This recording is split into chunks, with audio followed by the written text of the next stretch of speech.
በአመት የሰራው ከፍተኛው ገንዘብ ምን ያህል ነው? እናቴ ነው የተማርኩት። አባካኛቱን ሁሌ ትለኛለች። ከመምህርነት እንዴት ነው ወደ ቢዝነስ ኦነርነት የተሸጋገርከው? በብዛት ወደ ቱሪዝም ቢገባ አዋጭ ነው ብዬ አስባለሁ። በመጀመሪያ ያገኘው ክፍያ ስንት ነበር? 1800 ብር። ይቅርታ አባ፣ ሰላም ነው? የመጀመሪያ ሚሊዮን በስንት አመት ነው የሰራው? እኔ አሃዱ እባላለሁ። በሚሊዮኖች የሚመለከት ትልቅ የሚዲያ ቻናል አለ። ወጣት ጀነሬሽን ያስተምራሉ ብዬ የማስባቸውን ስኬታማ ባለሀብቶችን አድቫይስ ጠይቃሉና አንድ ደቂቃ ባወራ። እሺ ስምህንና በምን ስራ ነው የተሰማራው? ማቴዎስ እባላለሁ። በቱርና ትራቭል ላይ ነው የተሰማራሁት። ቢዝነስ ኦነር ነህ? ቢዝነስ ኦነር ነኝ። ምን ይባላል የድርጅት ስራ? ማርገብ ቱር ኤንድ ትራቭል። ማርገብ አስጎብኝና የጉዞ ወኪል። ማርገብ ምን ማለት ነው? ማርገብ ማለት እንደ ማረጋጋት ብለን እንሰራለን። የመጀመሪያ ሚሊዮን ሜክ ያደረገው በስንት አመት ነው?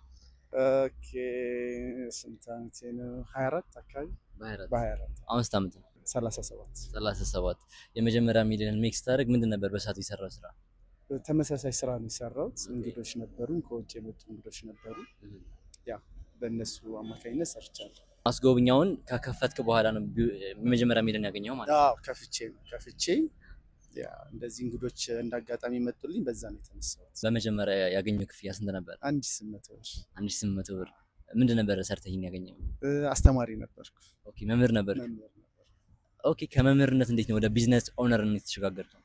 ሁሌ ለመለወጥ ስለምፈልግ ምንድነው ተለውጬ የሆነ ነገር ላይ መድረስ የምችለው ምን ብሰራ ነው የሚለውን ነገር አስብ ስለነበረ በሰዓቱ የመጣልኝ ቱሪዝም የሚል ነገር ነበረ። ቱሪዝም ደግሞ ውስጤ የነበረ ፓሽኔ ነው። ስለዚህ እዛ ውስጥ ብገባ እለወጣለሁ የሚል ተስፋ ስለነበረኝ ወደ መማሩ ገባሁኝ ማለት ነው። በህይወት የሰማው ስለ ገንዘብ ትልቁ ነገር ምንድን ነው? ከእናቴ ነው የተማርኩት። አባካኛቱን ሁሌ ትለኛለች። ኦኬ ማለት አባካኝ በተለያየ መንገድ ልትገልጸው ትችላለህ።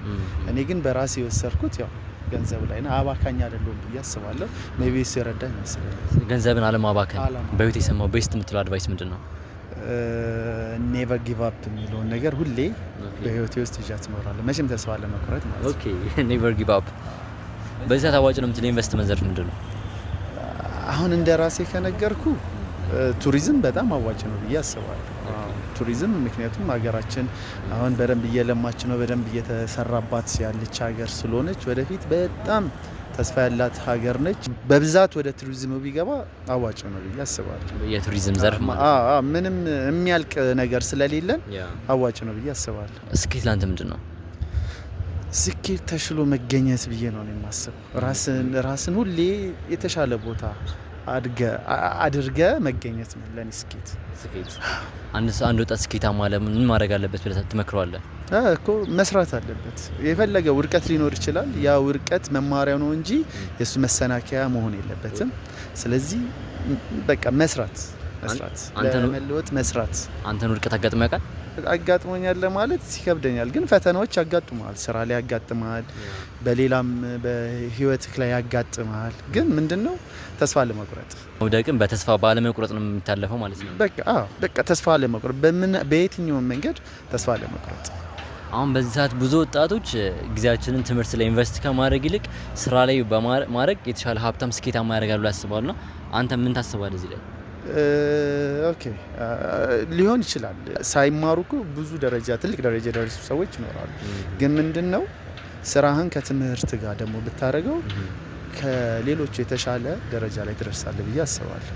ስለዚህ ትምህርትና ስራ አንድ ላይ ሲሄዱ የተሻለ ሰው ያደርግሃል፣ የተሻለ ነገር ይኖራል። ጎን ለጎን ነው ማስሄድ ያለብን ማለት ነው። በተሻለ አቅም እንደዛ ብትሄድ ጥሩ ነው። በአመት የሰራው ከፍተኛው ገንዘብ ምን ያህል ነው?